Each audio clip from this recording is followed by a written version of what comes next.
Hello, everyone, and welcome to the next episode of the Shameless Freedom Podcast. In today's episode, I want to talk about trusting the masculine. And I think that so many women in today's world live in our masculine energy.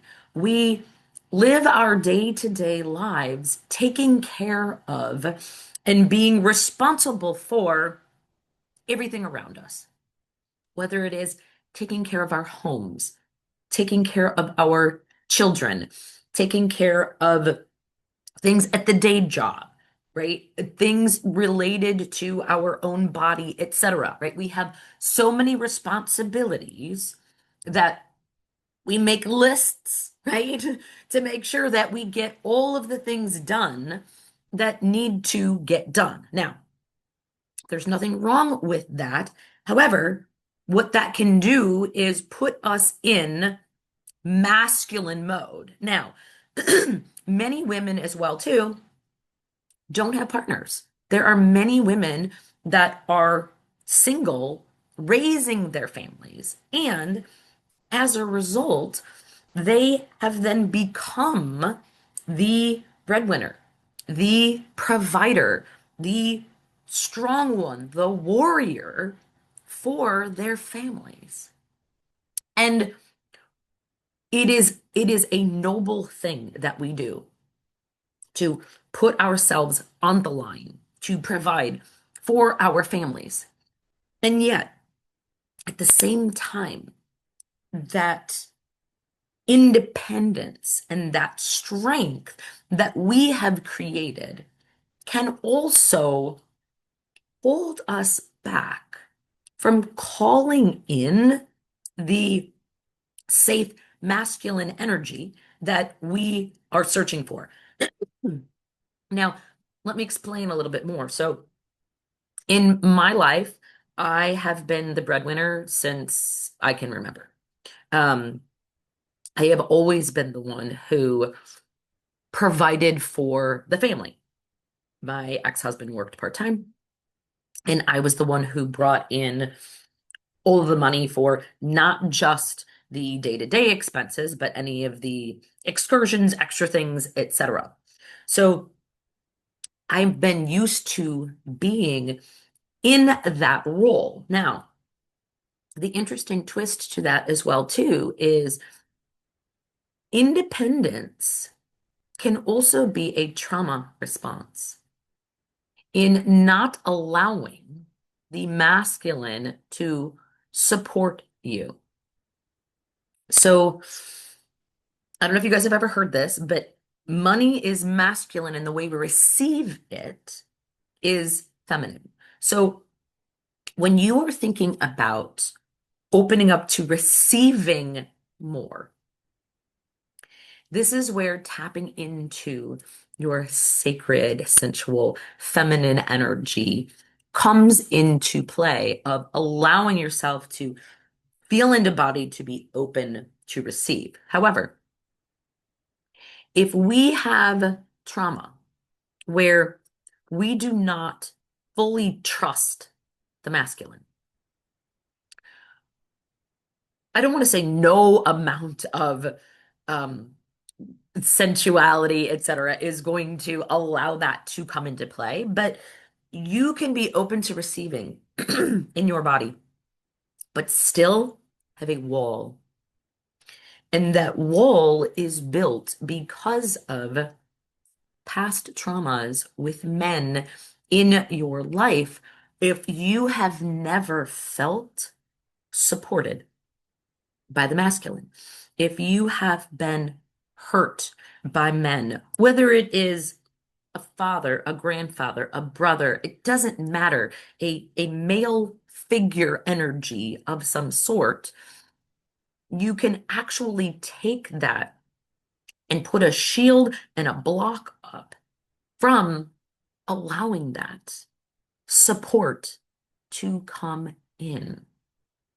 The truth of the matter is, masculine energy is here to support the feminine.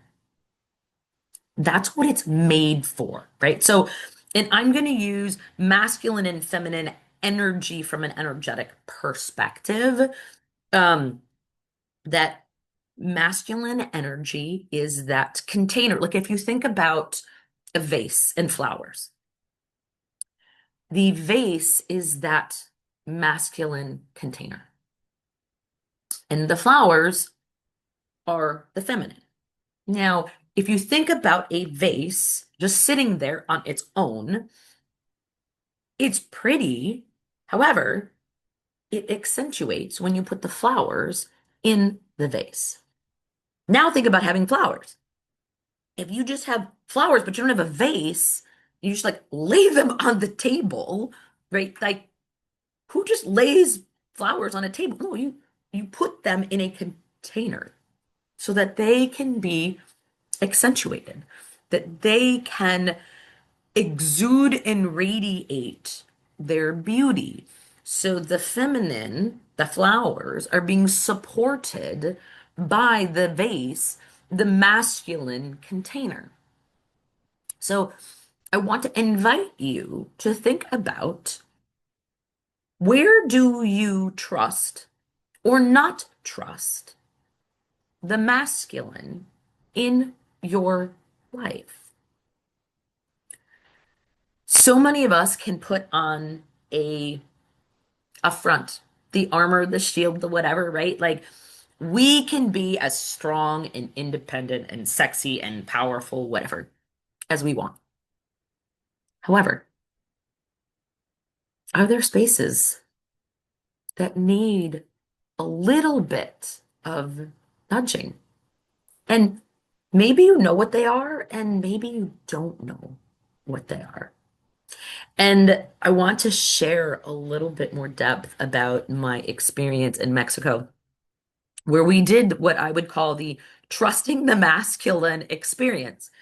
And many of you may or may not have seen some of the photos that I have shared, that we actually walked up the stairs of this pyramid, and we were told we were going to do a feminine masculine activity. Okay, cool. And then we are proceeded to be told that we are going to hang off the edge of a cliff at the top of this pyramid, and that two men are going to hold us down and support us while we lay across this ledge and look up into the sky. So I see it and I'm like, holy shit. Okay, this is interesting. Now, I do not have a fear of heights. So it wasn't this, holy shit, I'm scared that I'm gonna fall off. Although, I mean, it's kind of a scary thing, but it wasn't like, no, I'm afraid of heights. I can't do that. There was something in my energy system at a cellular level that was scared and did not necessarily want to be in this position. So I laugh because I got up on the ledge and they're like, you can scooch back a little bit more. They probably told me that like 5 or 6 times. Um, because this was a big deal for me to trust the masculine in a different way. Now, here's the thing. We can tell ourselves in our minds that we trust. But if the energetic body does not feel safe, we will not remember and allow ourselves that space to let the masculine support us. Let me say that again. If we do not feel safe, if the body does not feel safe, it will not allow the masculine to support us. So many times we put on this front, this armor, this shield, whatever it is, from allowing support to come in. It's not a conscious thing where we're putting up a block. It's a subconscious thing that the body puts up this wall that does not even allow that masculine energy support to flow through into our being. So here I am, body shaking, right? And they're like, we're not going to drop you. Now, in my head, I know that, right? There's two strong men who are at the edge of this cliff. They're not going to drop me. My head knows that, but my body felt so different. And I had to trust, not just in my mind, but in my body as they slowly inched me to get closer to the edge of this cliff. And I can remember just laying there and knowing I'm supported and feeling that support. And then the moment came when they said, put your arms out and open up your eyes. And I did. I opened up my arms, opened up my eyes, and my mouth just like was open in awe. I mean, imagine yourself. You're upside down looking at the sky. And I saw blue skies, lots of puffy clouds. I saw all of these pyramids. I saw people on the ground. I just saw heaven, literally. And at that same time, one of the men took his hand on my sternum to allow me to feel physically the body to feel that safety.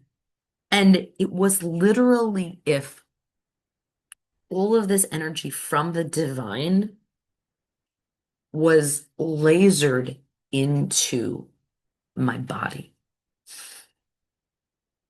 And I didn't realize it until after that moment, but that was also the last time I wore that moonstone necklace that I've mentioned in the past got stolen.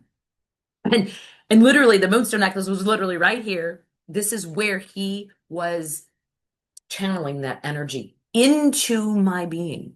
It's almost like whatever power it had in the crystal itself was then ingrained literally into the physicality of my being. That after I opened my eyes and saw God, felt the divine in a different kind of way, I went to get up and I almost couldn't stand. I literally fell into the arms of both of these men and wept in tears, saying, this is why I was here. This entire experience is why I came on this trip. You see, here's the thing. I wasn't planning on going on this trip. I had so many other things that were happening that month, and I just thought, I don't know how this is going to happen. And I just felt called. And I said, you know what? No, something is calling me here. I need to be there. I don't know why, but I need to be there. And this was the reason. And it's interesting because when I spoke with Daphne, the facilitator, afterwards, she said that she had done that activity years prior when she had done some fire walk where goddess training. And that when she had done this retreat in the past, that particular place had been closed. Like They weren't able to walk up it, but they were this year. And when she saw it open, she said, "We need to do this." And I cannot help but know my spirit guides were there saying, "This needs to be open. This is what Jen needs. This is why she is here." To be able to have this experience and trust the masculine in a different kind of way, and knowing the feminine is always supported by the masculine. There is no need to put up walls. There's no need to put up armor. It is about just living in the feminine, allowing those flowers to be put in the vase, allowing it, not just letting the vase to sit there on its own, but to allow this beautiful, feminine, radiant, receiving energy to be supported, to not have to feel like you have to do it all on your own. How many of you have felt have to do it alone? You just want someone to hold you, to support you. I believe it is every woman's desire to want to be held and supported by the masculine.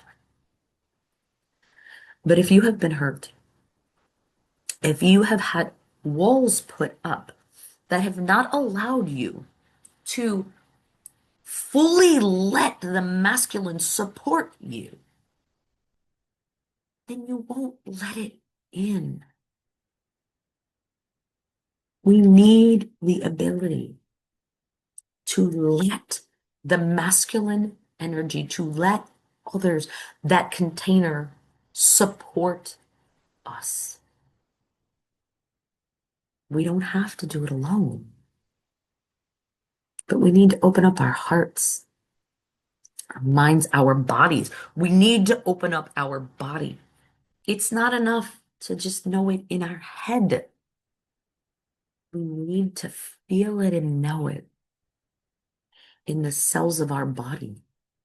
And I felt that as I almost, like I said, fell over in tears into both of their arms.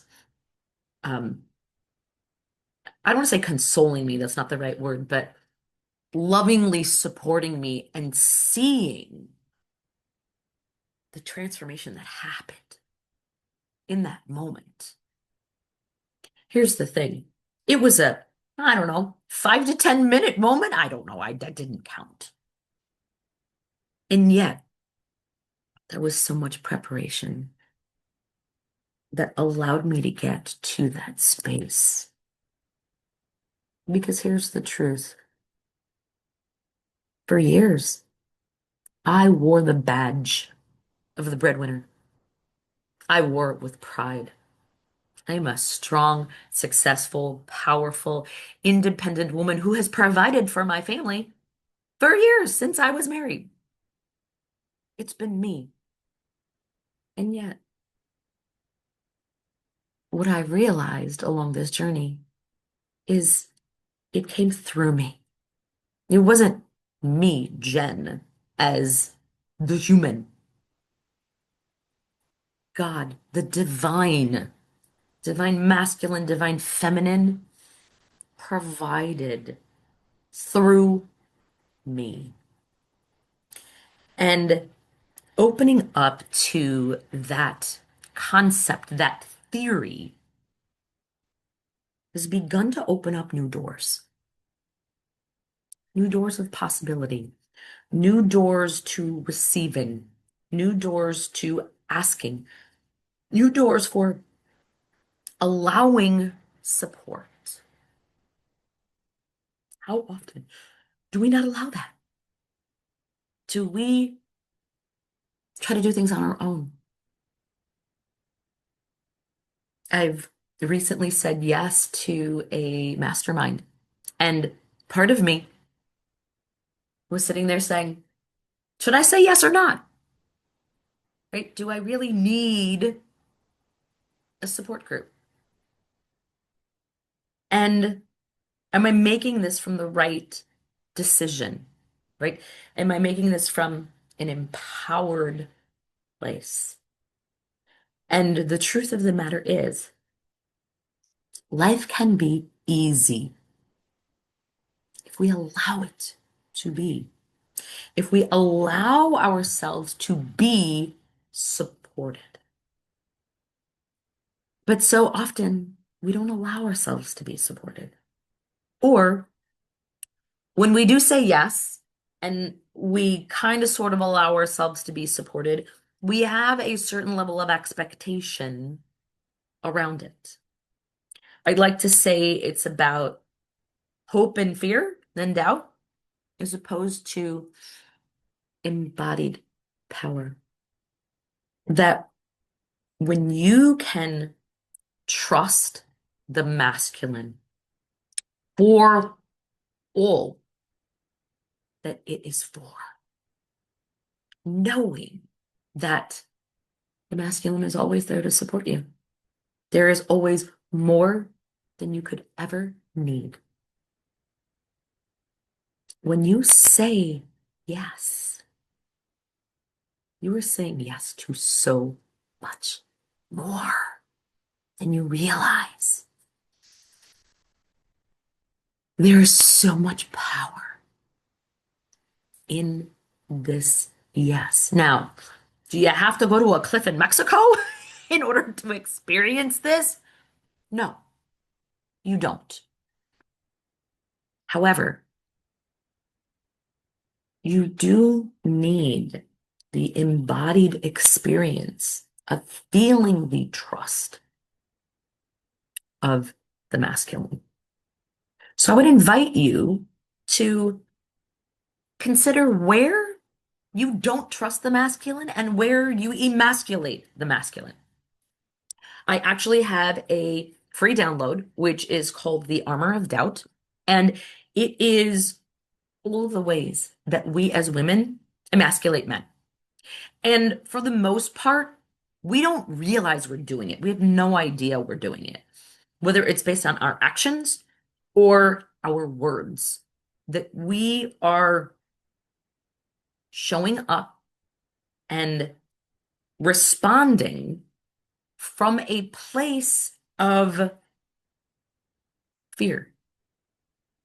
It's fear-based responses.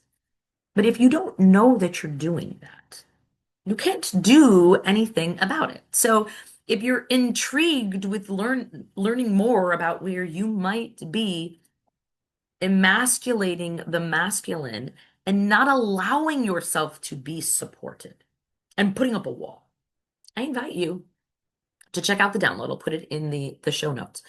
And it's a place to begin. Now, there are layers of trusting and supporting the masculine because it all just doesn't happen overnight. Like this is work that I've been doing for years. And this was another layer of trusting the masculine within me, right? So even after I got off that cliff, two men that were part of our group provided loving support.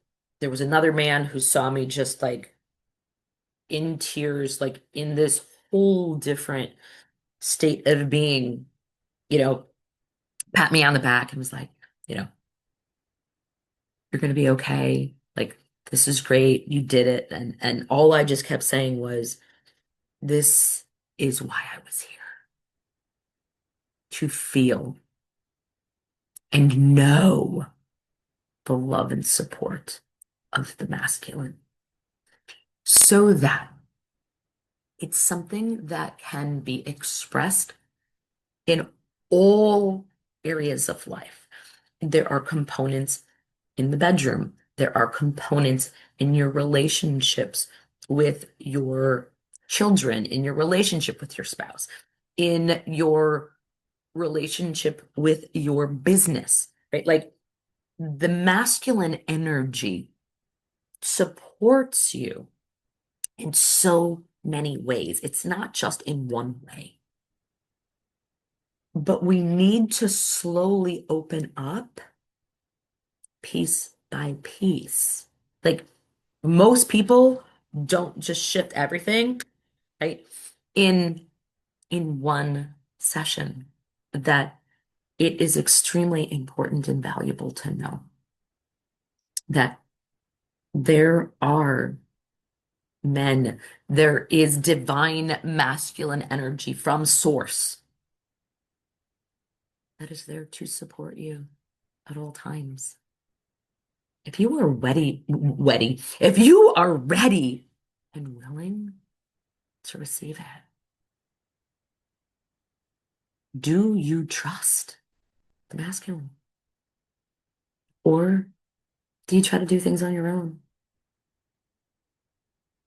Have you been hurt by a man in the past? And let me tell you, there are a variety of different tools that you can use and practices to move through and to start chipping away at some of these blocks.